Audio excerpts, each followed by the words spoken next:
Good evening all and welcome once more to Community Forum. I'm your host, Byron Campbell, and of course our co-host Chris Diali. Good evening, Chris. Good evening, Byron, and good evening to our listeners and viewers. It's a pleasure to be back after a short hiatus that we took because of May Day and so on. So we're happy to be back here and engaging you in what we think is going to be an interesting discussion this evening. Chris, there's a lot happening. Of course, let me tell you, this evening our guest, we have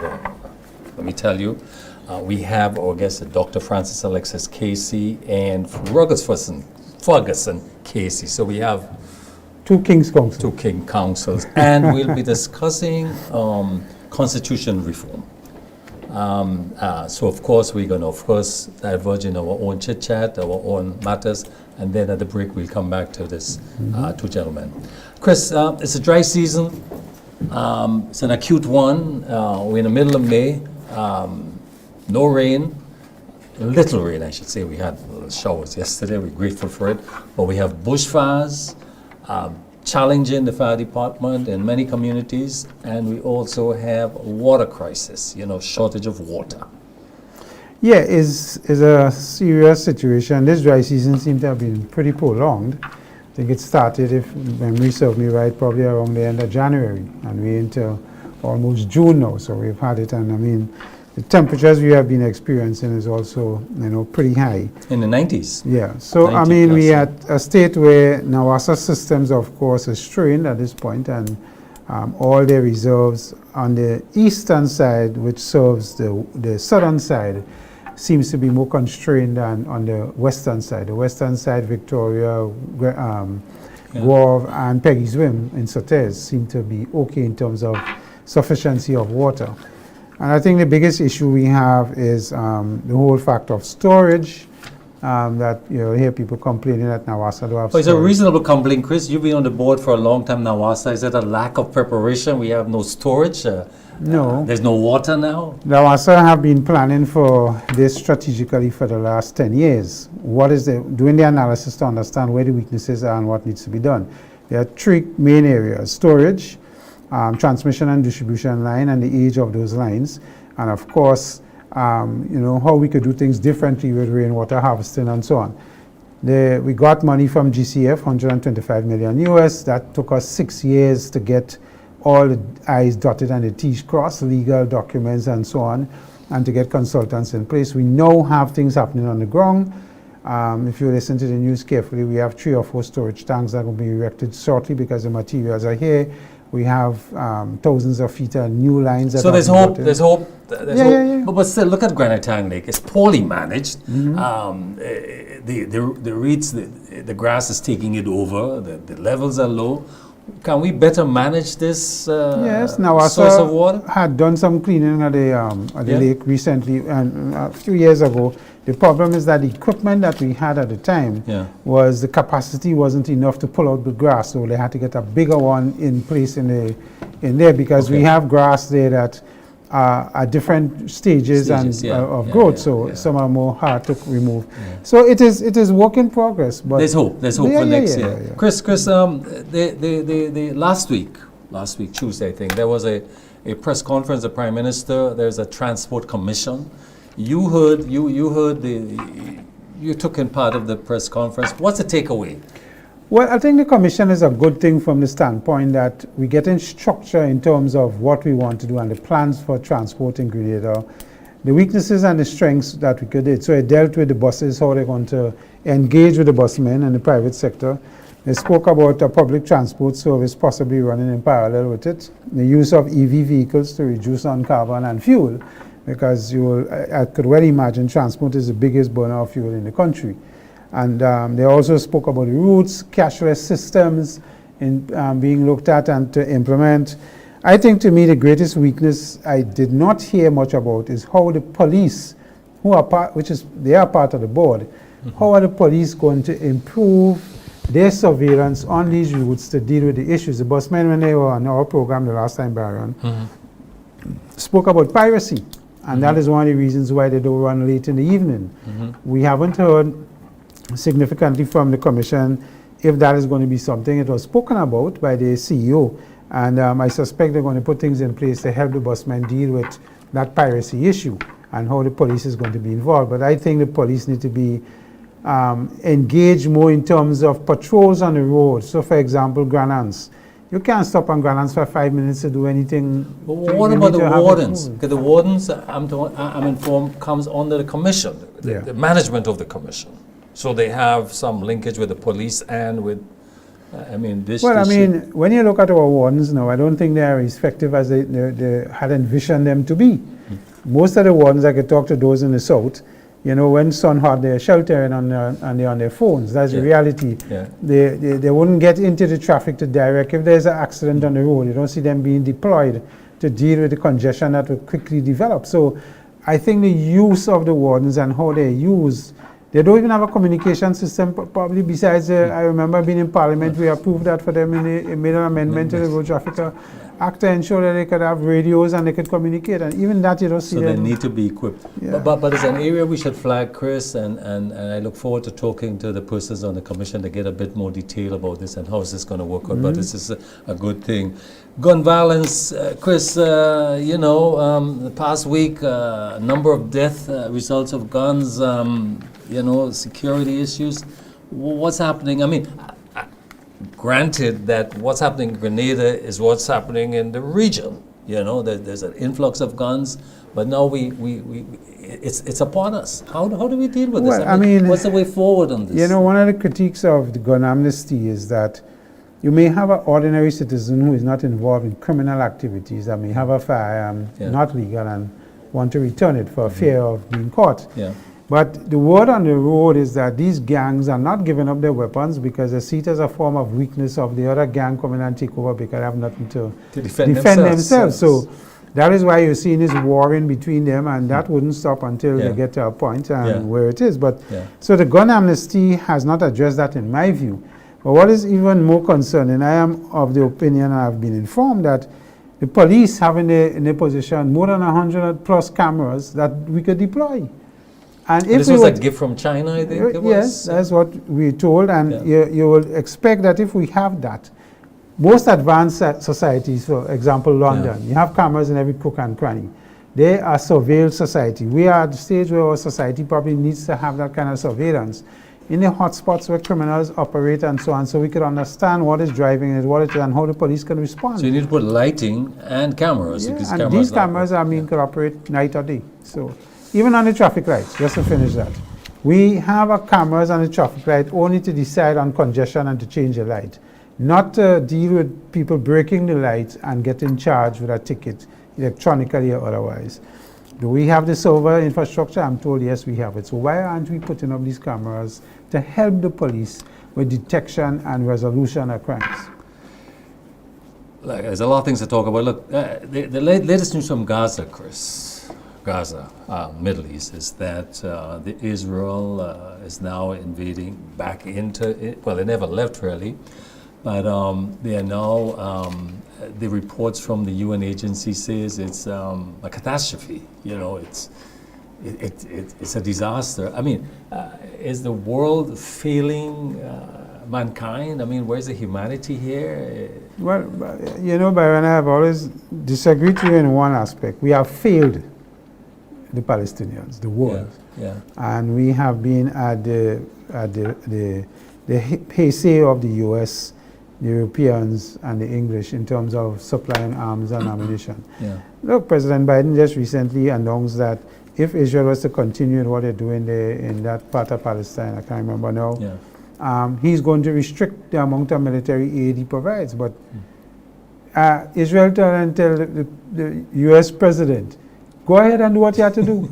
We will continue this because we have what we think is necessary to continue. So here is Israel.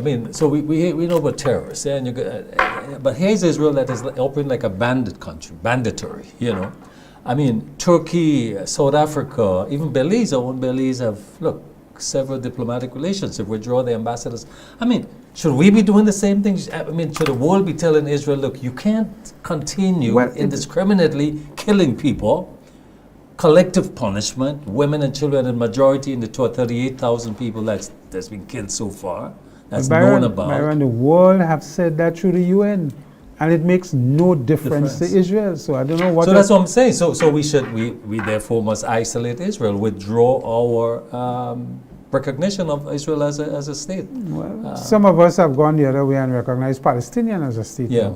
So well, that helps. 142 countries now have recognized. So I mean, that is not in favor of Israel as well. Chris, before a point I want to raise here. Look, it's about our High Commission. It's about our embassies, and the government coming into office made an important point. Look, we want to foreign affairs. We want to professionalize this sector.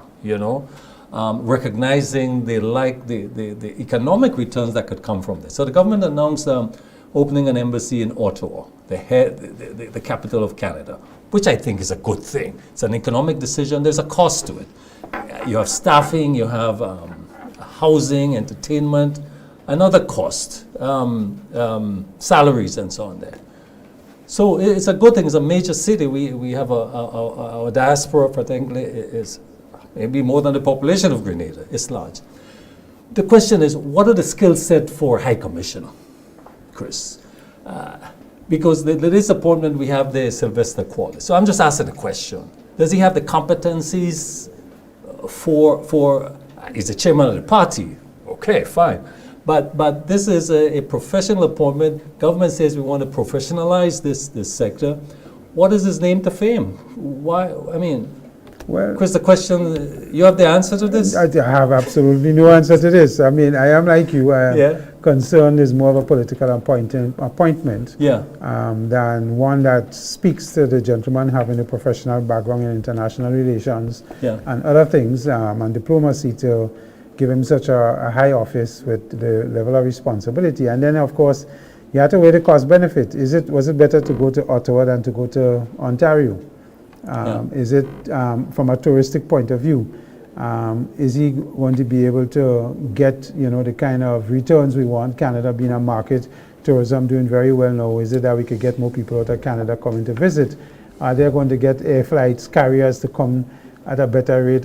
I mean, that's the economic side. But then there's the other side of getting aid and benefits to the country by having an office there. It's an important office, an important function. Does he have the skill set to negotiate these kind of things? I mean, all of these are valid questions, but I suppose time will tell. Okay, fine. So I'll move on. Finally, before we close, Chris, May Day recently went. What's the takeaway from May Day? The unions were there. With placards and what messages you got there? Well, I think when you looked at it, the unions were in favor with government to some degree in some things they did, but they hammered them on things like, regularization of contract workers, giving priority to teachers over nurses and that kind of thing. The pension issue, they're not part of that, and they clearly want their pension to be 100% funded and so on. I mean, all of these are wishes that they put out there, and they express their situation as regards that. I think we need to debate some of these things, because a lot of these things that the labor movement is talking about is a lot of pie in the sky. Pension is a good example. They're not taking part. Are you responding from an employer and employee point of view here? I'm responding from a Grenadian point of view. You sure about that? Yeah, sure about that. Okay. I ain't going to the other private sector issues like profit sharing and so on. I'm talking about pension, which is for everybody. Okay. And the fact that they don't want to partake and they want it to be 100% funded by the government. I mean, it's unreasonable. It's unreasonable. We have to break here, and when we come back, we'll be here with our two special guests, Dr. Francis Alexis KC and Ruggles Ferguson KC, and of course we'll be discussing constitutional reform. Stay with us. We'll be right back in a moment.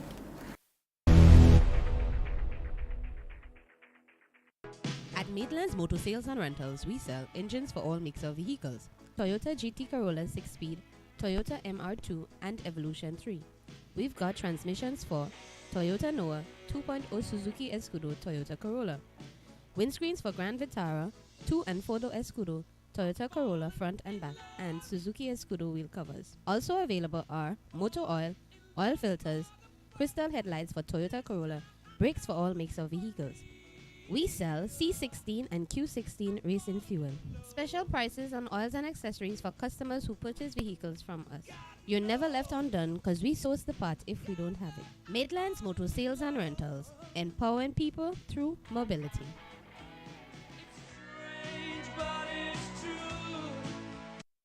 Are you thinking about buying a vehicle?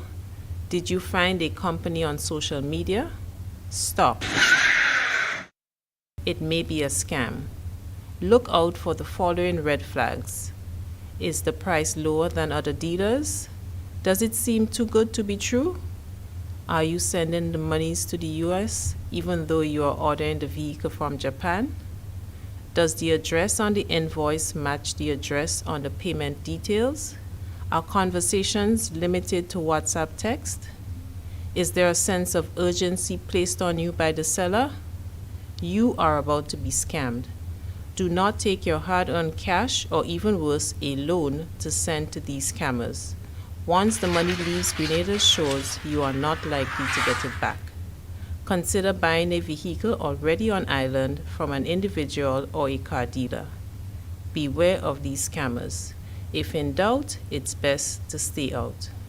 A message from the Financial Intelligence Unit.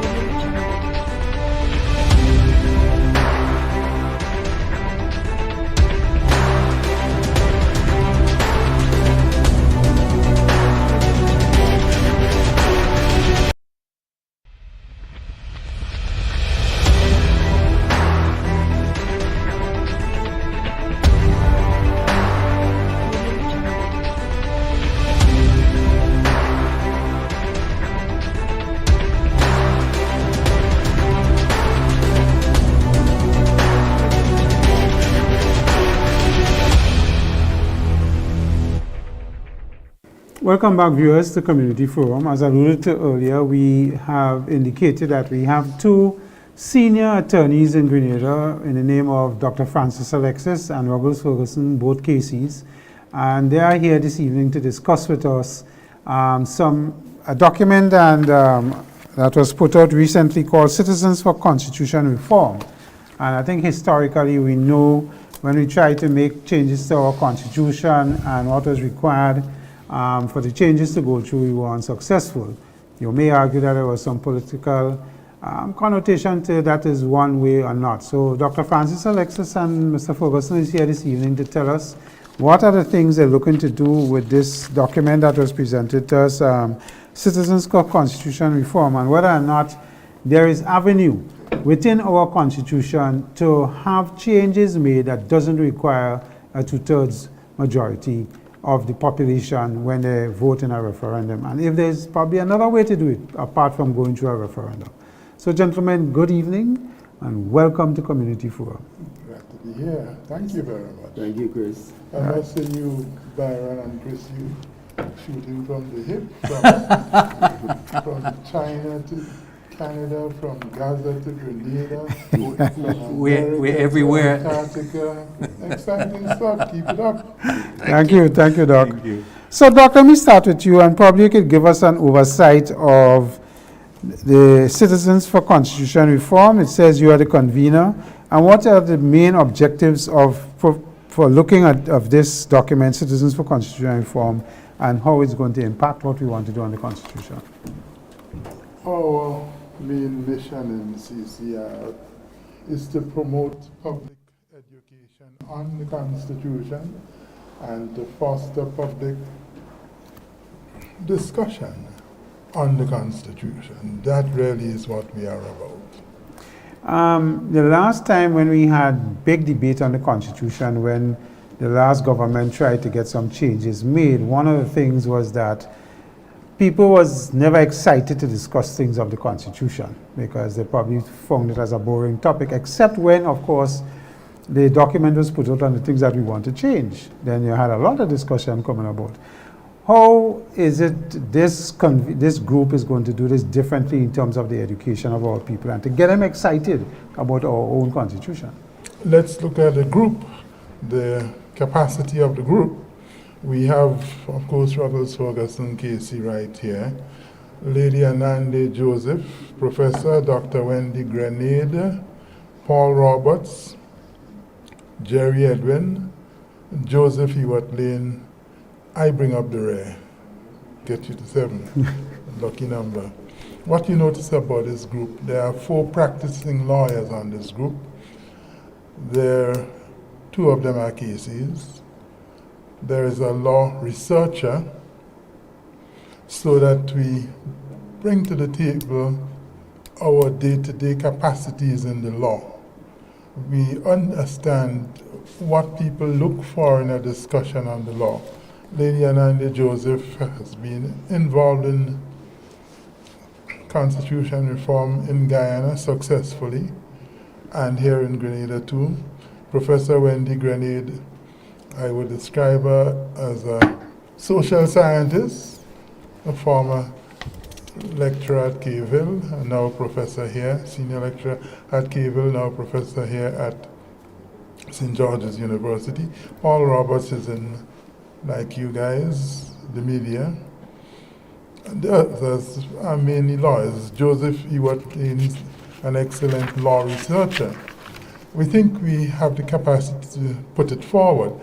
As a matter of fact, it comes out of the brain of Joseph Ewart Lane that we should, in talking about constitution reform in Grenada 50 years later, go back 50 years before, back to where it all happened, started at Marlborough House, where a Grenada delegation assembled, 2 Grenada delegations, one from the government led by who turned out to be the father of our independence, Eric Gary, another delegation led by Herbert Blaise, who went on to become a prime minister later, and a British delegation.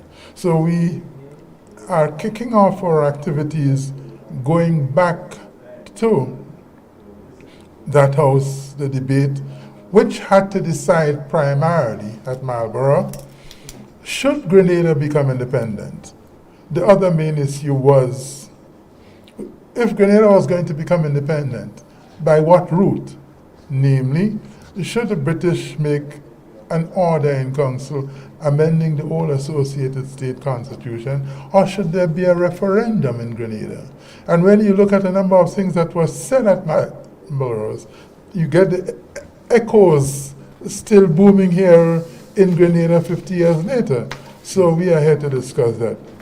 I've spoken enough. Ruggles will take it from there. So yes, so Councillor Ferguson, one of the things that came up in the last referendum is that, you know, we should stick to the 2/3 majority in order to make changes, because it protects us and people who want to make changes that may, you know, may go overboard. And so that is serving as a protective mechanism to make any fundamental change to the Constitution. In the document that we were given, I see they talk about allegiance and you know, Schedule 3 in particular, and changing the form of the oath of allegiance and so on.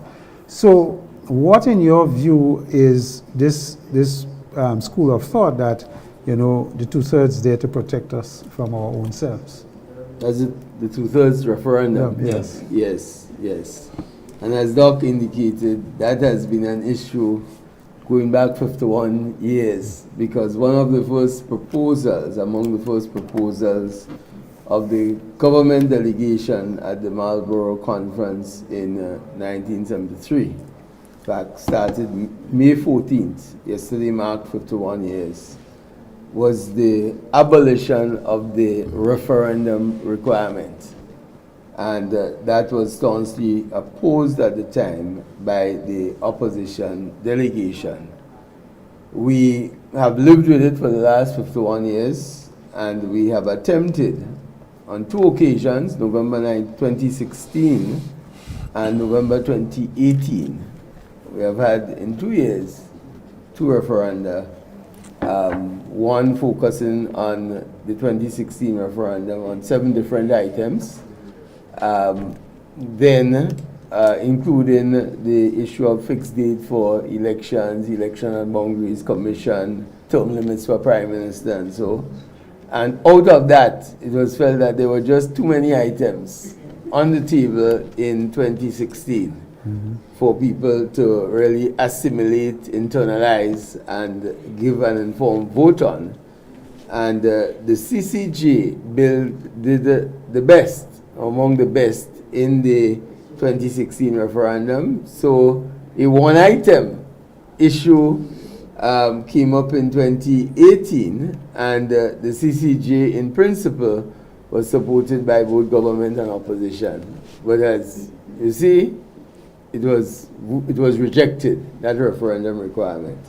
Now, there are two views on it. One, that if it's there, it makes it difficult to have changes to the Constitution. And one of the significant issues is that in 2024, when we are celebrating 50 years of independence, the Constitution is as old as independence. In fact, the Constitution is also 50 years, celebrates 50 years when independence is celebrated, because the Constitution took effect on 7th February 1974.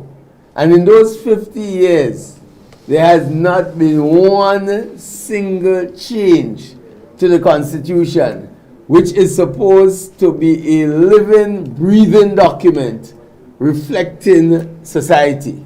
And changes in society. And changes in society. So, the other view, of course, which is a strong view, is that one, it enables people's participation, one, and secondly, it forces education. They don't just use a majority to make changes, but you ensure that people are empowered, people are engaged. Out of the two referenda, one of the ideas in the post-mortem, coming generally from the public, is that, listen, we need more public education about the Constitution. We need more information about the Constitution. We need more engagement and debate about the Constitution. And I think it is possible, notwithstanding the fact that it is a high level to climb, that it is possible if you have a really the absence of partisan politics in it, and you have collaboration at all levels, and that is where the CCR, the Citizens for Constitutional Reform, can play an important role. One of the things, is that discussion of topics like that tends to be heavy, and the need for simplifying it for the ordinary. So the ordinary man on the street is going to say, why I need to change the oath of allegiance? What does that do for me? Right? Why should I engage in anything that asks me to put my X next to that in order to have a change? So how do we filter it down to the ordinary man to get him to understand the need to look at a change like that so that it can assist the country or the society grow? Let's go back, way back to Marlborough House. The conference is opening. Eric Gary is making a statement. Bear in mind, Eric Gary is a hardcore trade union leader. He is a battle-hardened politician. So he is not a soft person in that sense. But listen to what he is saying at Marlborough House, among other things. He is telling Marlborough House that Grenada, in independence, will be looking after the flowering of, and I quote now, their culture and their plural heritage. This is no namby-pamby person. He's talking power and politics, but he is putting it in. If you're going to talk development, he's telling Marlborough House, you have to have a flowering of your culture and your plural heritage. That statement is so powerful that it found its way into the preamble to our Constitution. It's right here. You see it here. He is saying, all the people assembled at Marlborough House are joining in with him and saying, you have to have the noblest flowering of their culture and their plural heritage. Now, Chris, you say, why bother about allegiance? A man called Rex Nettleford, a dilettante in culture, quite the opposite to Eric Gary. He's writing about 3 books, at least, between 1971 and 1979. And what is his thesis? His main thesis is that you have to have Caribbean cultural identity developed. Because he is preaching, identity is as fundamental a reality as food, shelter, clothing, employment. Why is he saying so? Let's go back to China. You guys were talking about China. The world is looking on now, amazed at the modern equivalent of the Great Wall of China. Trains in the sky, buildings on rocks. Why are they able to do that apart from science? They have an identity. They work for the development of their country. They have that cultural identity. They have that heritage which they treasure. That is why Professor Nettleford is saying you cannot forsake your identity because it is as fundamental as food, but not in a very physical, direct sense. But in terms of giving a people a sense of belonging and national pride and development drive, so that when they work, they don't work just for each individual. They work for the community as a whole. That is why the oath of allegiance is so important. Okay. Byron? Gentlemen, there's no, listening to you, there's no question about the need for constitution reform, and that reform can only come with information, knowledge, discussions, and the historical dimension of it. You referred to the Marlborough House, London, 51 years ago, the 14th to the 18th. But here's the thing, and you have now established Citizens for Constitution Reform. But what's emerging here is that you have focusing on one single item, that is the identity aspect, the whole question of the oath of allegiance. Yeah? And gentlemen, and of course that would refer to both of you, because King's Council, it's going to be something else, something Grenada, I don't know. But here's the point: aren't there equally important aspect of the Constitution that needs reform? Why have you singled out one, and a follow-up from Chris Christian, one single? What about the CCJ, for example, or courts, where justice reigns? One battle isn't that important? One battle at a time. As Ruggles was in 2016, maybe we were trying to bite off more than we could chew at a time. 7 bills. So as between 7 bills and one item, you can see, somebody will always be able to say, why only one? Or why too many 7? So we are starting off on the basis, one day at a time. Everything has its time. You know Ecclesiastes. So it tells you, everything has its time. And you take one day at a time. Let's go back to Marlborough House. Sure. Coming out of Marlborough House is this document to tell you, additionally, why we're going one at a time. I gave you a document there. Let's go to page 22. I got it. On page 22 of your document, you have here what I call the master list of provisions in the Constitution whose alteration requires a referendum vote. the 2/3 Chris was talking about. Good. You go down the list, you see up to Schedule 2. Yes. What you notice, you don't see there Schedule 3. What is Schedule 3? You go over to page 23 and you see what is Schedule 3. There he goes, the oath of allegiance. See there? I do swear solemnly affirm that I will faithfully bear true allegiance to, read today's Majesty. language, His Majesty now, King Charles III, his heirs and successors. So these two pages combined tell you you can change the oath of allegiance without going through a referendum. It is not on the referendum Not part of list. the master So, Doc, list. so Doc, or Ruggles, any one of you. So, are we trying to reach the politician here? Because this is an act of parliament that must happen. Yes. Is it What's a the two-thirds what's the majority? difficulty in doing this? Can we just Yes. ask for a meeting with the Prime Minister or Minister of Legal Affairs and says, look, this is so, I don't know. Is there an easier way of doing this? Well, the Why are you easy is convincing? relative. Why are you convincing me? Easy is relative. Convince At the end, them. At the end of the day, and you made a very important point, Byron, is CCR is not in Parliament. CCR simply deals with Advocacy, public yes. advocacy, Yeah. information, education, Yeah. encourage engagement and Yeah. debate. Yeah.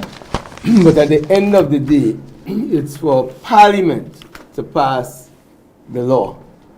And in this case, because it's a constitutional change, but it does not require a referendum, then what you need in Parliament is 2/3 majority of the House of Representatives, the totality of the House. Yeah.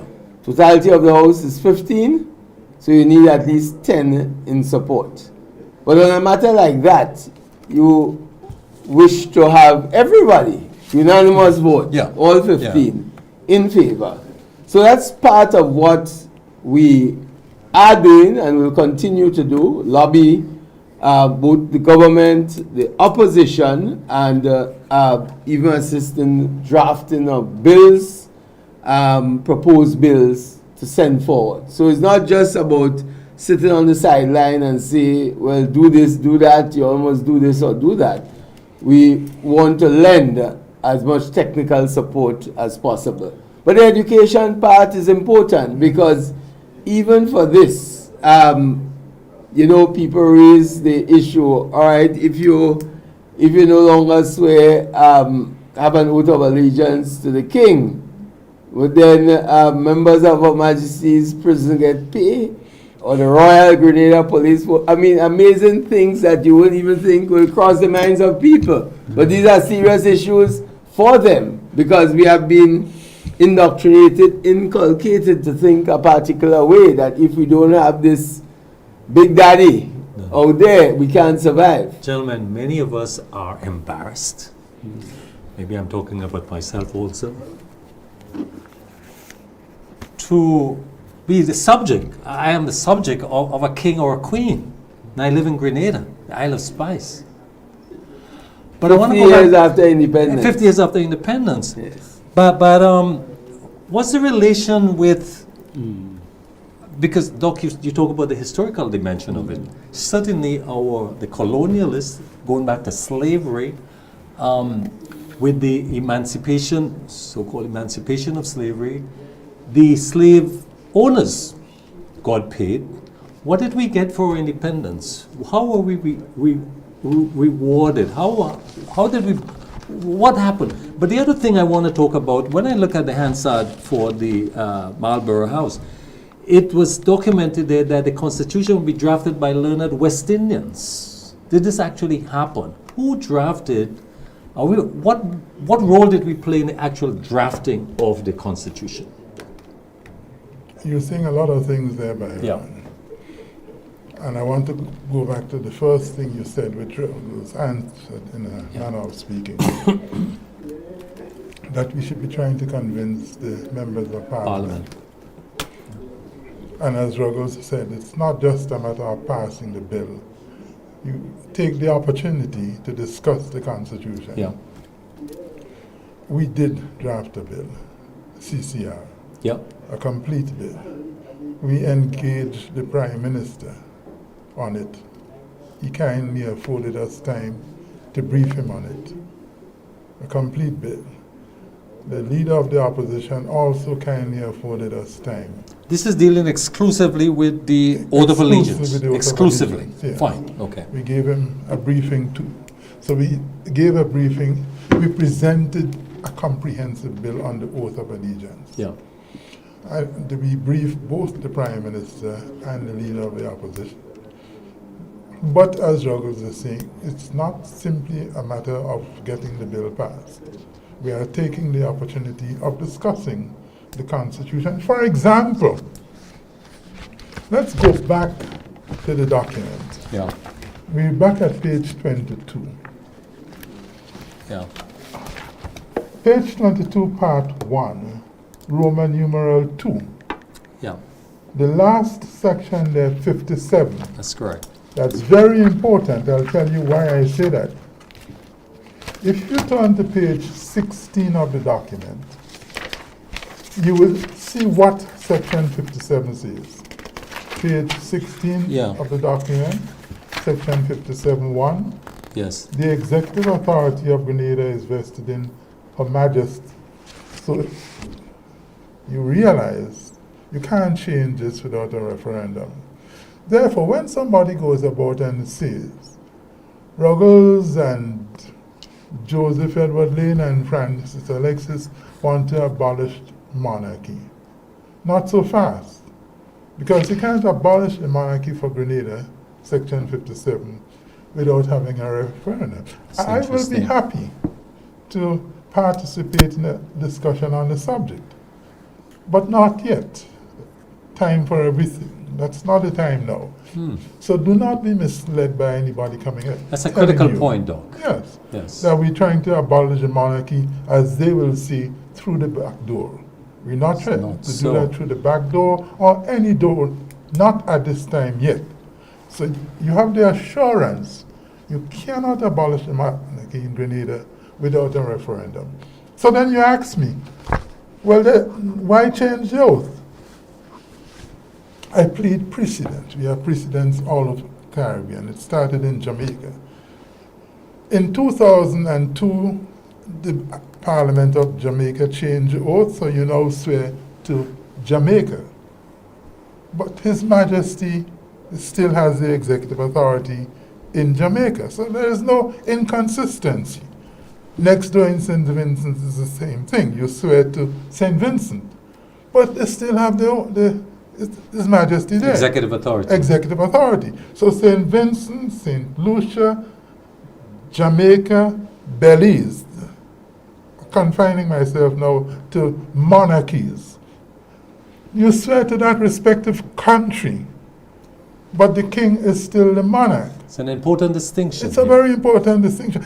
I'm just trying to preempt those who will come to you in the dead of night and say, beware, Francis. And at the beginning, I must admit, I was assuming that it's a total swing, that we No, would leave no, in the no, it's monarchy. not that easy. So, Doc, this is not going far enough for my liking. Well, for the time being, when you start to eat the dumpling, you eat a piece first, then you eat the next piece. If you swallow the whole dumpling, you might get stuck. All right.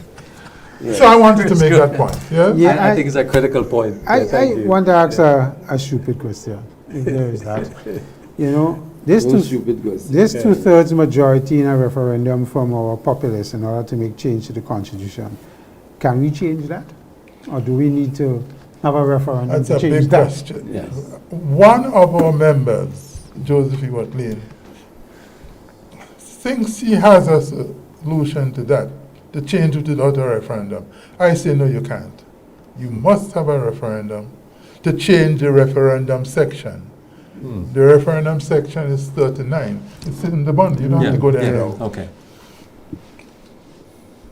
If there is one section which emphasizes the supremacy of the Constitution, it is the referendum section, section 39.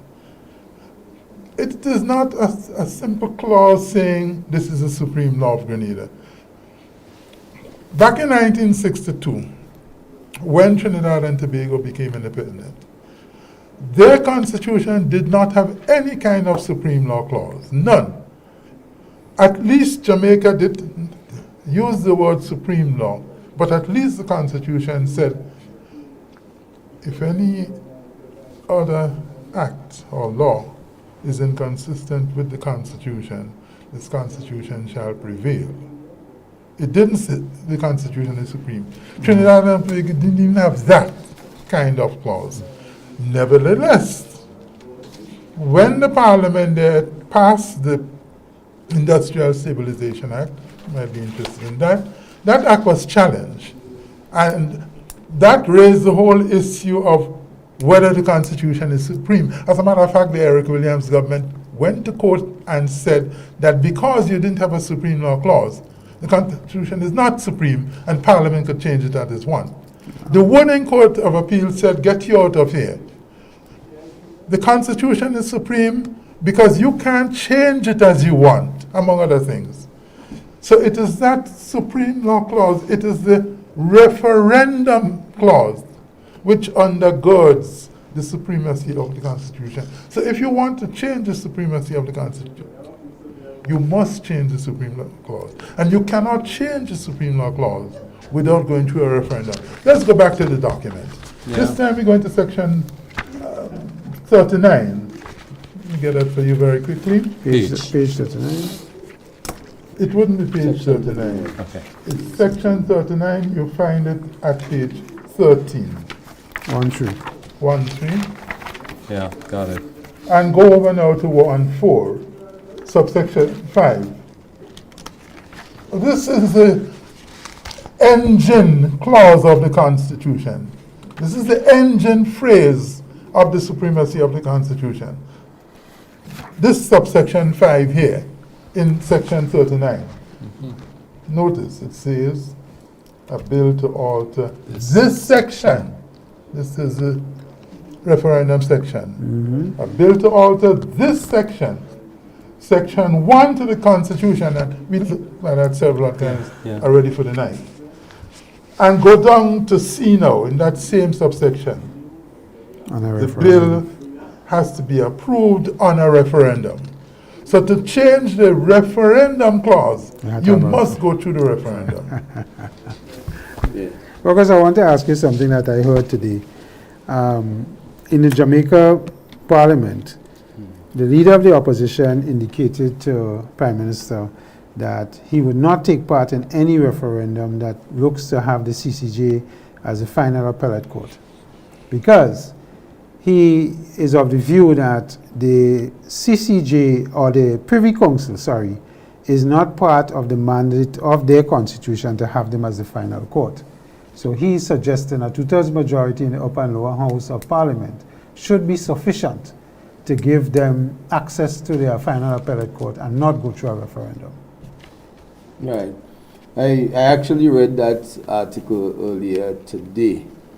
And well, first of all, in Jamaica, and you know the politics is intense in Jamaica, there is the position advanced by government that Jamaica should become a republic. In other words, move from the monarchical system to a republic, very much like Trinidad and Tobago, and more recently Barbados.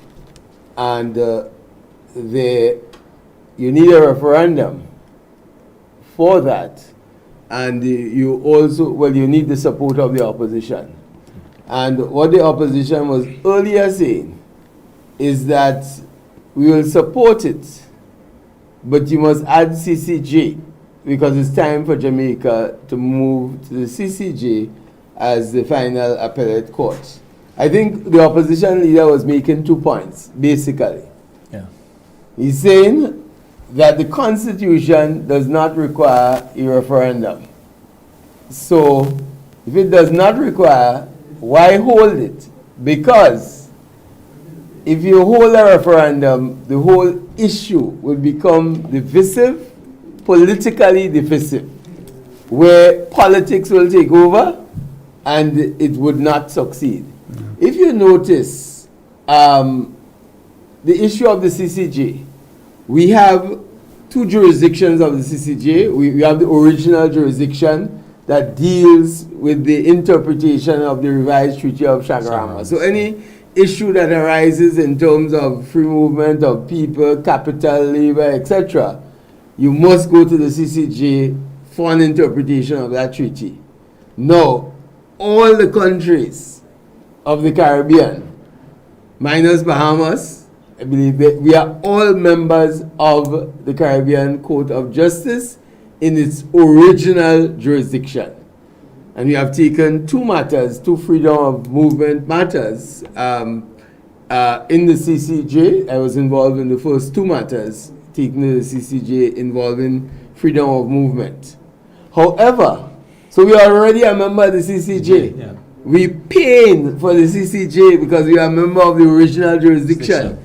It's now we are entering a new body. The same judges that preside over original jurisdiction cases are the same judges that preside over appellate jurisdiction cases. Now, of the 5 countries over the last 19 years that have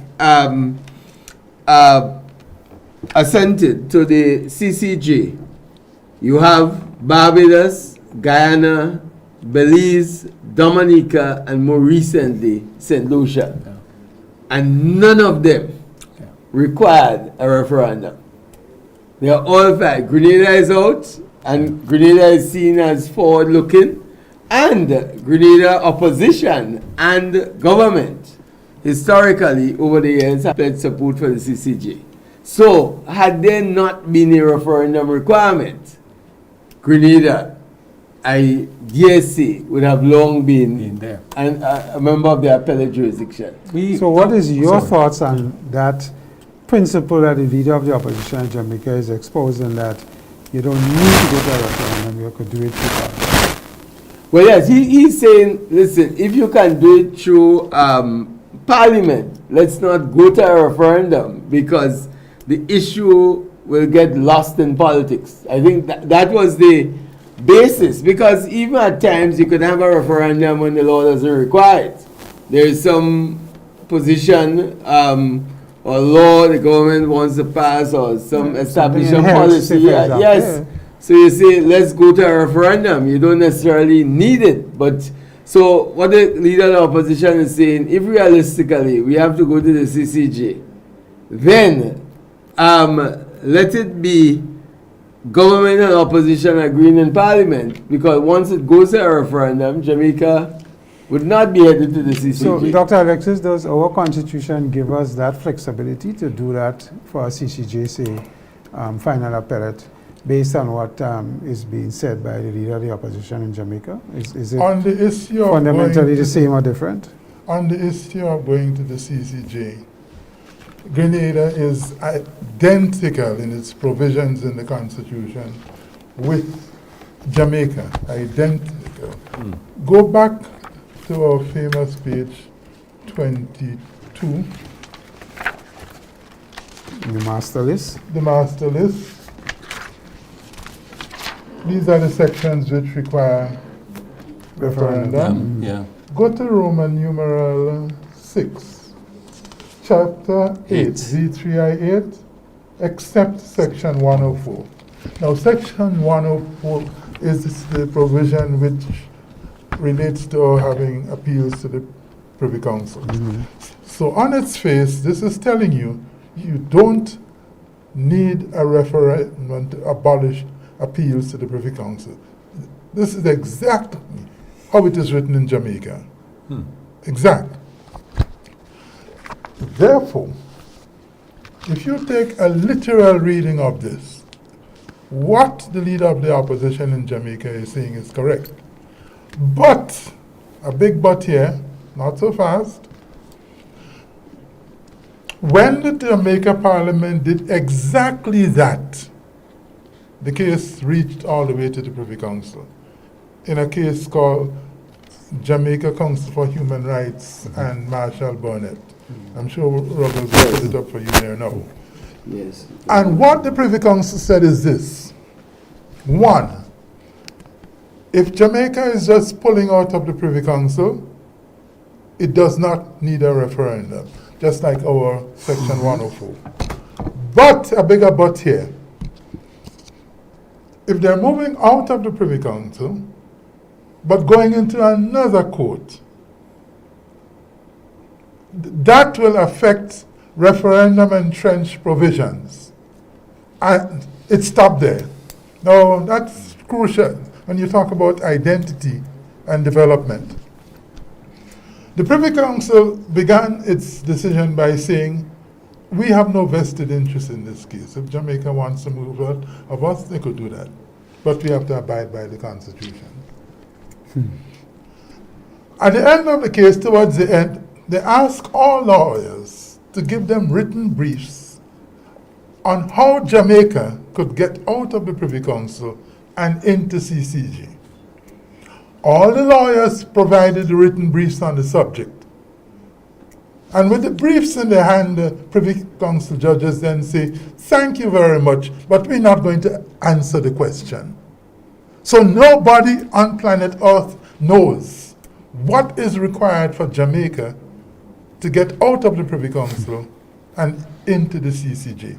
And that is exactly the same position as Grenada. Now let me tell you this. The Privy Council said they had no vested interest. But the next year, they went for the first time ever and sat out of London. Where did they sit? They sat in the Bahamas.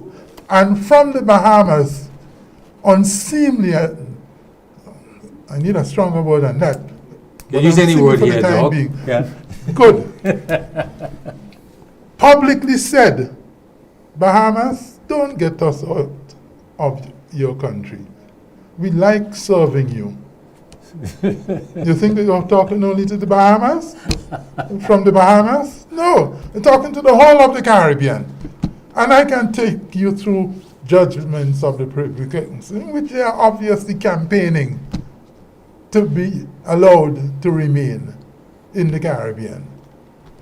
I was thinking it was the opposite, but Doc, we clearly run out of time. But going back to the question of identity and the oath of allegiance here, assuming that we're able to reach the population with understanding what it means, we're able to reach our politicians, the parliament, because it's doable. What is the net effect of it? What will that mean to you and I, an ordinary person? What is the significance of this? Because you're giving it your first priority. The CCR, Citizens for Constitution Reform, is in fact given this as first priority because you think, what is the net effect of it? It means? Let's go back to Marlborough House, where Gary is sitting to the conference. You have to have a flowering of your culture and your plural heritage if you're talking independence. I told you, this is a man from the trenches talking. Yeah. And he said the same thing as Rex Nettleford, a dilettante, a man of culture. He's accustomed only to the ivory towers of universities. In the 60s, it started in 1968, when the government of Jamaica banned Walter Rodney from coming back to the country because he was talking black power down in the trenches in Kingston, yeah, which saw the rise of Ralph Gonsalves, who was the president of the Student Council at the time. What was Rex Nettleford saying? The Rastafarians were in a way associated with what was going on at the time in Jamaica. Rex Nettleford said, do not interfere with the Rastafarians. Now that was a bold, brave statement for him to have made. But what was he saying? They are searching for their identity. If they think they are finding it in Haile Selassie, let it be so. It might evolve. What has happened to the Rastafarians in the Caribbean and the world? They have given us people like Bob Marley. So you see, out of your identity, you can find yourself and make contributions to the world. You can't talk about you swearing allegiance to an institution to use your words, Byron, associated with the elimination of the original peoples of these countries, slavery. When they abolished slavery, they gave 20 million pounds to the former slave owners. They didn't give a cent to the former slaves. When independence came, they put down 2.25 million pounds on the table. 1 million of which was a loan, a free interest loan, but a loan nonetheless. Has to be paid back. It has to be paid back. 100,000 pounds for what they call aid development. That's the total of their contribution. And when we say that, talking about reparation, let's go back again to Marlborough House. Lord Balneil is the British Foreign Secretary. In his third paragraph, he is giving the history of Grenada. Where does he start? With Christopher Columbus. That's not the beginning, That's the obviously. whole point. Yeah. So they are giving their own understanding of our identity. If we are to go forward, building our self-confidence, our self-respect, our self-dignity, working most for the development of our people. You know what it is to be a prime minister standing in the stadium and saying, I swear allegiance to Grenada? That's magic. Yes. That will run patriotism down your spine. Build your self-confidence, build your patriotism. That's our message to you. Any final words, closing words, gentlemen? That's all the time we have. Yes, well, just to remind that it's not just independent Grenada, but 50 years of independent Grenada. And just think about it, as Doc made the point, 50 years as an independent nation, not one amendment to the Constitution, and we start with allegiance because it does not require a referendum. So it is a simple start, but it is a profound start with the meaning that Doc attributed to it. And it's a starting point, and we hope to continue that process. And the process needs the assistance of the media. For example, the media has to play an important role. So thank you for having us this evening, and we hope to come back to deal with other weighty issues in the future. No, but I must thank you, gentlemen, for, I mean, I personally have a much better understanding. You know, we should not take the question of identity easily. It's the foundation of who we are and what we can be. So, gentlemen, thank you very much. Thank you very much. Yeah, thank you very much. Yes, good. Pleasure, Doc. Thank you very As much. usual. Thank you. Viewers, that's all the time we have, and this is an ongoing discussion. We'll be back with it again. We want to thank you for being there with us. We'll see you next week, same time. Have a good evening. Bye-bye.